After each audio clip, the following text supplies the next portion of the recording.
సంధ్యా theatre తొక్కిసలాట ఘటన బాధాకరమన్నారు FDC chairman సినీ నిర్మాత దిల్ రాజు. సమస్య పరిష్కారానికి కృషి చేస్తానని చెప్పారు. సీఎంను కలిశానన్నారు. త్వరలోనే అల్లు అర్జున్ను కూడా కలిసి మాట్లాడతానన్నారు దిల్ రాజు.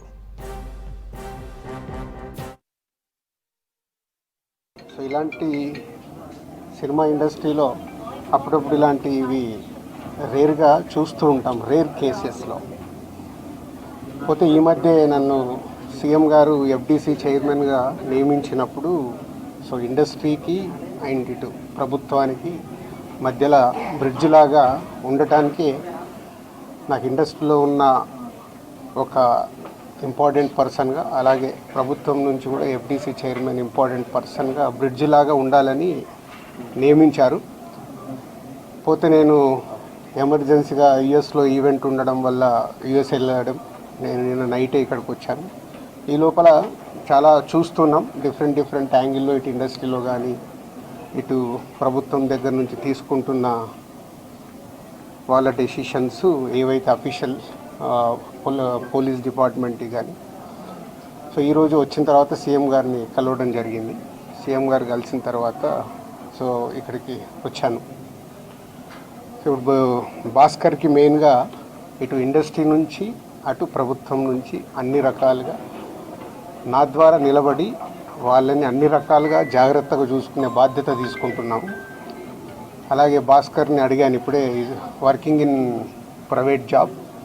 భాస్కర్కి ఇంట్రెస్ట్ ఉంటే ఇండస్ట్రీలోకి తీసుకొచ్చి ఆయనకు పర్మనెంట్గా కూడా ఒక జాబు ప్రొవైడ్ చేసేలాగా నాకు ఆలోచన వచ్చి నేను సీఎం గారికి చెప్పడం బాగుందన్నారు. అది ముందు శ్రీతేజ్ రికవర్ అయిన తర్వాత ఈ ఫ్యామిలీకి కావాల్సినవి, నెక్స్ట్ అయిన డాటర్ కూడా ఉంది, 7 years పాప, వాళ్ళకి కావాల్సినవన్నీ చూసుకునే బాధ్యతని తీసుకుంటున్నాను. అలాగే ఇండస్ట్రీ, గవర్నమెంట్, ఈరోజు అందరూ గవర్నమెంట్ ఏదో ఇండస్ట్రీని దూరం చేస్తుంది, ఇలాంటి రకరకాల న్యూస్లు చూస్తున్నాం. సీఎం గారు ఒకటే చెప్పారు, ఇండస్ట్రీకి కావాల్సినవన్నీ ఎఫ్డీసీ ద్వారా ఏమున్నా ఇండస్ట్రీ కోసం గవర్నమెంట్ అన్ని రకాలుగా నిలబడుతుంది. అలాగే నేను వచ్చిన తర్వాత ఇండస్ట్రీలో కూడా చాలామందితో మార్నింగ్ నుంచి మాట్లాడుతూ ఉన్నాను. సీఎం గారు అపాయింట్మెంటు రేపు కానీ ఎల్లుండి కానీ ఇస్తానన్నారు.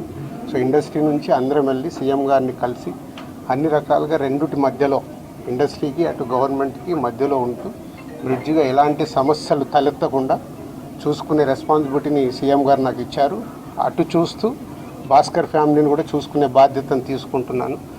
భగవంతుడి దయ వల్ల శ్రీతేజ్ తొందరగా రికవర్ అయ్యి మామూలు మనిషి అవుతాడని ఆశిస్తూ సెలవు తీసుకుంటాను. ఎట్లా ఉన్నాను శ్రీతేజ్ ఆరోగ్యం ఎట్లా? చాలా ఇంప్రూవ్మెంట్ ఉందని ఇప్పుడే డాక్టర్ చెప్పారు.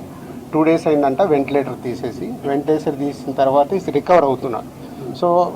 బాయ్ కాబట్టి, చిన్న ఏజ్ కాబట్టి ఫాస్ట్గా రికవర్ అయ్యే ఛాన్స్ ఉంది. గాడ్ గ్రేస్, వెంటిలేటర్ తీసిన తర్వాత కూడా రికవరీ కనిపిస్తుంది కాబట్టి డెఫినెట్గా తొందరలోనే కోలుకుంటాం. ఈ ఎపిసోడ్కి ఇంకా తెరపడతాను సార్ మీరు వచ్చినందుకు.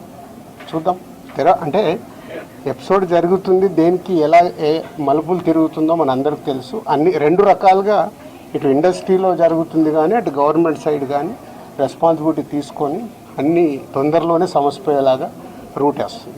నిన్న కాంగ్రెస్ పార్టీ ఎమ్మెల్యే గాంధీ భవన్లో మాట్లాడుతూ నైజాం ఏరియాలో నేను సినిమా హీరోలు అడుక్కు తింటారని స్టేట్మెంట్. అవి వద్దు, నేను వచ్చింది సీఎం గారు చెప్పింది, నేను వచ్చి ఇప్పుడు కమ్యూనికేట్ చేస్తుంది. రెండింటి మధ్యలో ఎలాంటి సమస్య లేకుండా చూసుకునే రెస్పాన్సిబిలిటీ ఎఫ్డీసీ చైర్మన్గా నాది.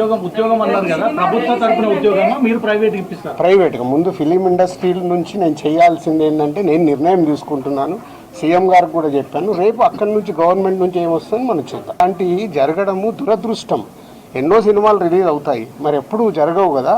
అప్పుడప్పుడు ఎవరు కావాలని చేయరు, సిచ్యువేషన్ వల్ల జరిగిన ఇన్సిడెంట్ ఇది. ఎవరన్నా కావాలని చేస్తారా? ఇప్పుడు వాళ్ళు కూడా ఆనందంగా కుటుంబంతో అక్కడ చూద్దామని వచ్చారు. దిల్సుఖ్ నగర్ నుంచి సంధ్యా థియేటర్కి వచ్చారు అంటే వాళ్ళకు ఒక ఆనందం పొందటానికే వస్తారు. దురదృష్టం ఇలాంటి సంఘటన జరగడం. ఇలాంటి సంఘటన చేయాలని ఎవరు చేయరు, జరిగింది కాబట్టి దీనికి అన్ని రకాలుగా చూసుకొని చేయాల్సిన బాధ్యత పౌరులుగా మా పైన ఉంది, అలాగే మీడియా పైన కూడా ఉంది. మనందరికీ రెస్పాన్సిబిలిటీ ఉంది. దీన్ని మనము మీ సైడ్ నుంచి కూడా రెస్పాన్సిబిలిటీ ఏంటి, కరెక్ట్గా చూపించిందే 10 సార్లు చూపించి 10 సార్లు వేసి జనాలకు కాకుండా జాగ్రత్త. ఇప్పుడు నేను మాట్లాడాను, దీంట్లో ఉన్న మంచిది జనాల దగ్గరకు తీసుకెళ్ళి సొసైటీకి ఉపయోగపడేలాగా చేయాలి. నేను అదే కదా రాత్రి వచ్చాను, వచ్చి ఇప్పుడు సీఎం గారిని కలిశాను. సీఎం గారు చెప్పాల్సింది మీకు చెప్పాను. తర్వాత అల్లు అర్జున్ కూడా కలుస్తాను, ఇండస్ట్రీలో ఇంపార్టెంట్ పర్సన్గా. కలిసిన తర్వాత అది కూడా చెప్పి సమన్వయం చేస్తాను. అదే నా డ్యూటీ. నేను మాట్లాడతాను, నేను కలిసిన తర్వాత మాట్లాడతాను. మీకు అదే మళ్ళీ నన్ను కూడా కాంట్రవర్షియల్ క్వశ్చన్ వేసి తీసుకురావద్దు. నేను ఇంకా కలవలేదు, కలిసిన తర్వాత మాట్లాడతాను. ఇప్పుడు సీఎం గారు పాయింట్ ఆఫ్ వ్యూలో మొత్తం విన్నాను, అన్నీ చెప్పాను. ఆయన పాయింట్ ఆఫ్ వ్యూలో విన్న తర్వాత నెక్స్ట్ ప్రెస్ మీట్లో మాట్లాడతాను.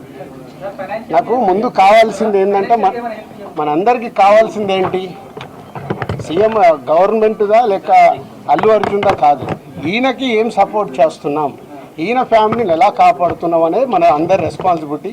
దాని మీద ఫోకస్ చేద్దాం. ఎస్, ఫైనాన్షియల్గా అన్ని రకాలుగా భాస్కర్కి నిలబడబోతున్నాం. అది నేను లీడ్ చేస్తున్నాను, నేనే పక్క నుండి నేను అన్నీ చేయిస్తాను. అది చెప్పడానికే సీఎం గారు చెప్పమన్నారు. ఈరోజు ద్వారా కూడా ఆయనకు జరగాల్సింది డెఫినెట్గా జరుగుతుంది. లాజికల్గా టెక్నికల్గా జరగాల్సిన అన్ని అయిపోయిన తర్వాత భాస్కర్కి అందరం పక్కన నిలబడి కాపాడుకునే బాధ్యత మాది. ఎందుకంటే ఇప్పుడు ఈరోజు బాబుకి అయ్యే ఎక్స్పెన్సెస్ కావచ్చు, పిల్లగాన్ని చదివియాలి, పాపం చదివియాలి, ఆయనకున్న చిన్న ఉద్యోగము, ఫ్యామిలీని కాపాడుకుంటూ ఆయన చేయాల్సిన బాధ్యత ఉంది. కాబట్టి